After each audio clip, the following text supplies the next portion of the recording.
नमस्कार दोस्तों। दोस्तों, ग्रेच्युटी प्रत्येक सैलरीड पर्सन के लिए एक हॉट टॉपिक रहा है। तो आज के इस वीडियो के माध्यम से हम जानेंगे कि क्या होती है ग्रेच्युटी, किस प्रकार ग्रेच्युटी कैलकुलेट करते हैं और कौन-कौन एम्प्लॉयी ग्रेच्युटी के हकदार होते हैं और यह कब देय होती है। दोस्तों, सबसे पहले हम जानेंगे कि ग्रेच्युटी क्या होती है। तो दोस्तों, ग्रेच्युटी एक वित्तीय लाभ है जो एक कंपनी अपने कर्मचारियों की लंबी व निरंतर सेवा के बदले में देती है। दोस्तों, अब हम देखते हैं कि कौन-कौन सी कंपनियाँ या फर्म ग्रेच्युटी पे करने के लिए लायबल होती हैं।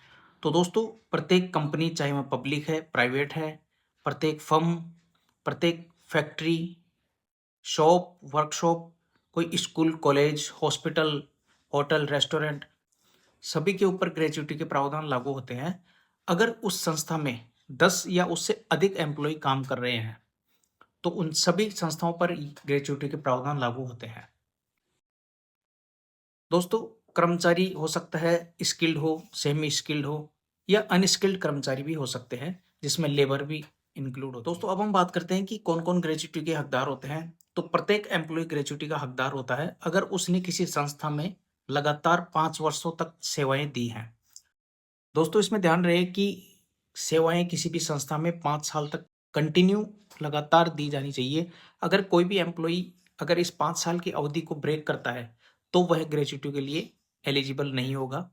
इसे एक एग्ज़ाम्पल से समझते हैं। अगर मान लो कोई व्यक्ति किसी कंपनी में 3 साल तक लगातार सेवाएँ देता है और वह 3 साल के बाद कहीं और जॉइन कर लेता है, इस कंपनी से रिज़ाइन कर देता है और फिर बाद में अगर वह दोबारा जॉइन करता है, तो वह ग्रेच्युटी के लिए एलिजिबल नहीं होगा।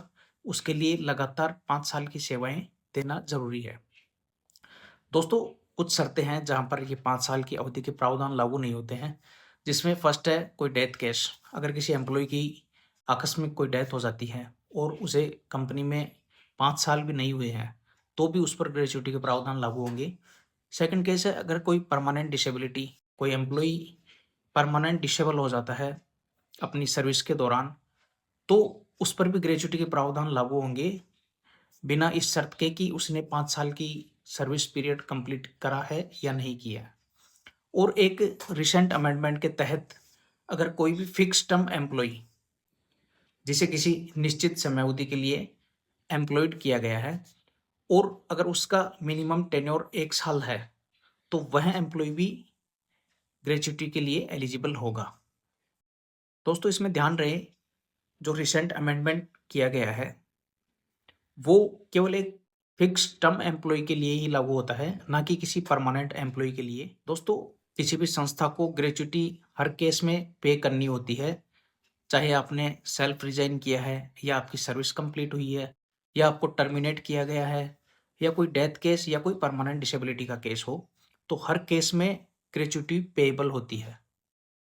दोस्तों, अब हम देखते हैं कि किस प्रकार से ग्रेच्युटी की अमाउंट कैलकुलेट की जा सकती है।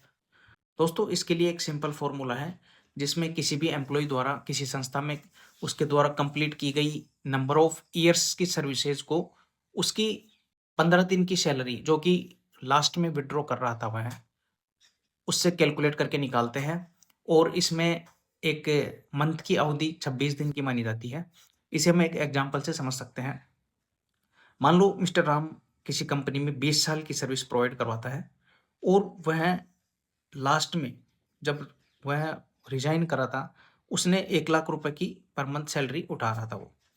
तो इस केस में अगर हम ग्रेच्युटी कैलकुलेट करें, उसके रिटायरमेंट के टाइम की विथड्रॉवल सैलरी, उसको हम मल्टीप्लाई करते हैं नंबर ऑफ कंप्लीटेड ईयर्स और उसको 15 दिन के बेस पे हम कैलकुलेट करते हैं, जिसमें मंथ 26 दिनों का मानकर चलते हैं।